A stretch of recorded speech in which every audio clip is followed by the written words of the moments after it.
Today, what? Rubber baby buggy bumpers.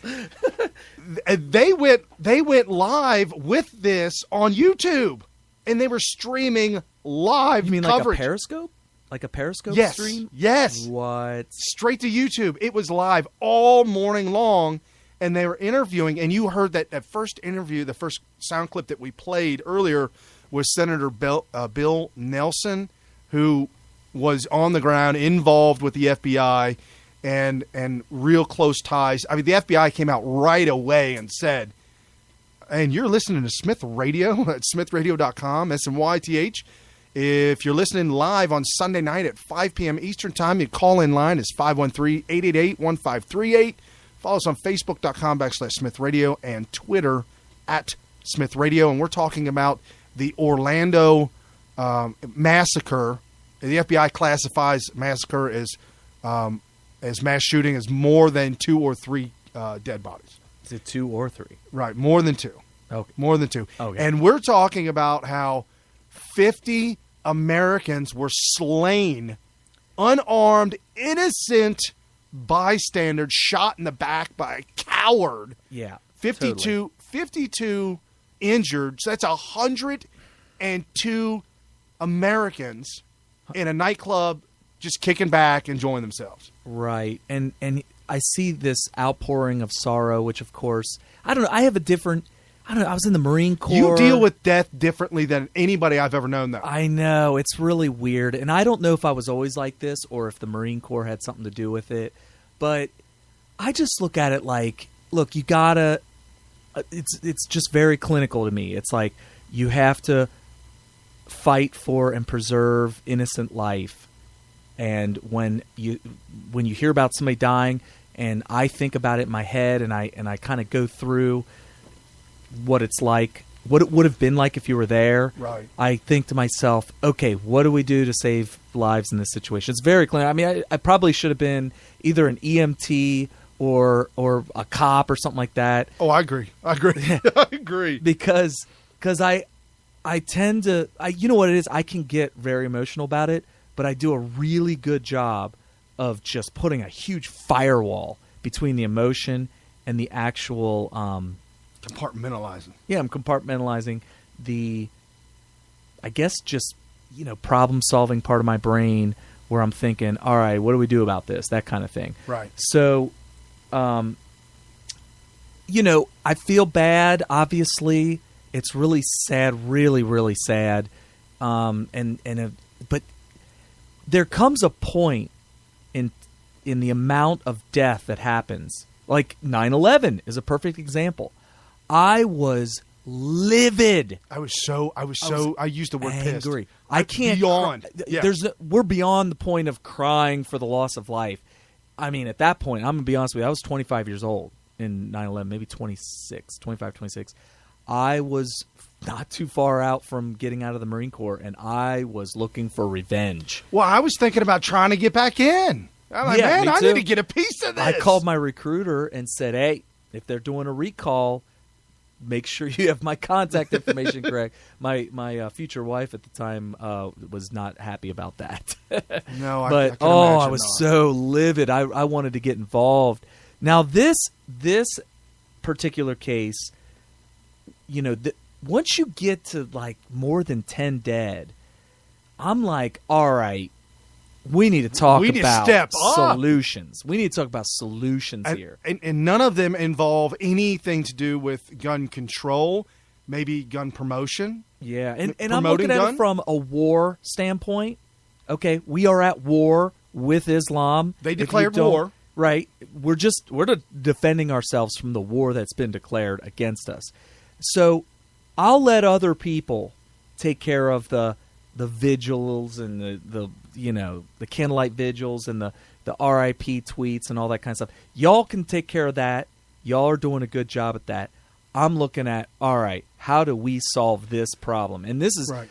I mean, this is like another reason why Trump needs to win, because I'm sick and tired of decades and decades of politicians who like to talk about what we need to do and what bills we need to pass.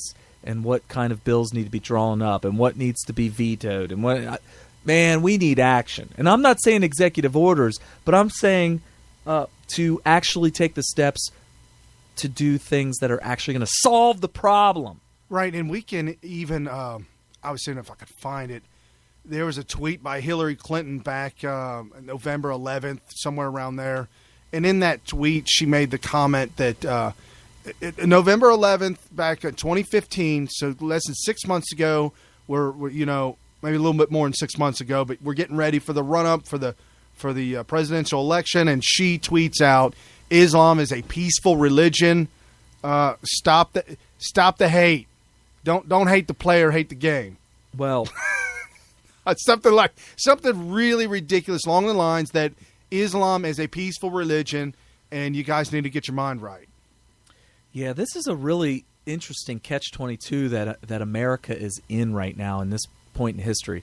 We have the freedom of religion, the freedom to practice religion, all that, but we have a religion whose doctrine involves the destruction of America. That's an interesting catch-22. Right. Well, this religion is not permitted on the island of Japan. Interesting. The Japanese will not allow Islams to come and move to Japan because their doctrine, their ideology, their Bible that they follow says you must overthrow the government if it's not compliant with the Quran. It's interesting. I mean, you almost need to revamp or amend legally. This is controversial. The First Amendment, in order to fix this situation. Well, no. They can have freedom of speech. That's fine, but you cannot have a religion that incites riot. You're not allowed to incite a riot. You are not allowed to incite a riot. Okay, so and call for violence and murder. You're saying that the rights in the Bill of Rights, the amendments in the Bill of Rights, already as is, they don't have to be rewritten, and we're okay with fighting Islam in America because yes, we need to remove other laws that are being broken. Right, and the law that they're breaking is inciting violence and calling for the overthrow. Well, no, they're murdering 50 people tonight or this morning. Right, sorry. Well, the imams are inciting this by the preaching of the Quran. But those people are overseas, so we're talking active war at this point. And their tactic. Let's look at their tactic of war. Their tactic of war, they could not possibly win against the United States Air Force, the United States Marine Corps. They could not physically win. It's just not possible. So what do they have to do? They have to change their tactics of war and enter into a quasi-twisted guerrilla warfare type. It's kind of like a combination of guerrilla warfare, propaganda warfare, like a psychological warfare, and it's weird. It's like the use of the laws, the legal system, in order to in traditional guerrilla warfare, it's like guys hiding behind trees and ambushing and then running back into the forest. Right. And you do that over and over and over again, and you can just wear down this giant force that America has, right? Right. Well, in this new type of guerrilla warfare, instead of hiding behind trees, they're hiding behind the laws. Correct. And so they're using America's freedoms and liberties and laws against us by coming into America, becoming refugees, claiming to be victim status, using our own grants and all that kind of stuff to amass money and whatever. And then using the liberal Democrats and their wrongheadedness in all of this, and using that and using them as coverage. These guys, these liberals, are covering for these murderers, right. These mass killers, these mass murderers. They're actually aiding Democrats. Let's put it this way. And there was an article I was going to get into, but we can't do that today. But here's the gist. Glenn Beck meeting with people of Hillary Clinton's staff to do whatever nefarious things. If you are not voting for Trump right now, if you do not vote for Trump, you are voting for is more Islamic terrorism because Hillary will be in place. And we saw how she handled Benghazi. Yeah, she let Benghazi burn. What do you think? She's letting America burn. She would allow any of the things that Muslims overseas and in America, enemies of America and foreign and abroad, she would allow the things that they need to do to kill lots of Americans. She would allow it. Right. And for her to come out, I mean, it's insanity. In her defense, she would not allow it because she's hoping for dead Americans. She would allow it because it's an integral part of the progressive ideology. Right. And here's the man that has been in power for 7.5 years, almost 8 years. And here's his remark. Speaking about that, just real quick, let me preempt his statement. There's a guy on, I had it written down. One of the CBS reporters. He goes on Twitter and he keeps track of all of Obama's statements after a mass shooting. And he says, according to his numbers in the last 7 years, Obama has come out of the closet 20 times and called for gun control immediately right after a mass shooting. It's their MO. They care nothing. Actually, they hope. Let's be honest here. Their jihad against the Second Amendment is so, it's like textbook. You know, you could write a very, very small pamphlet on the MO of the progressives on how they attack the Second Amendment.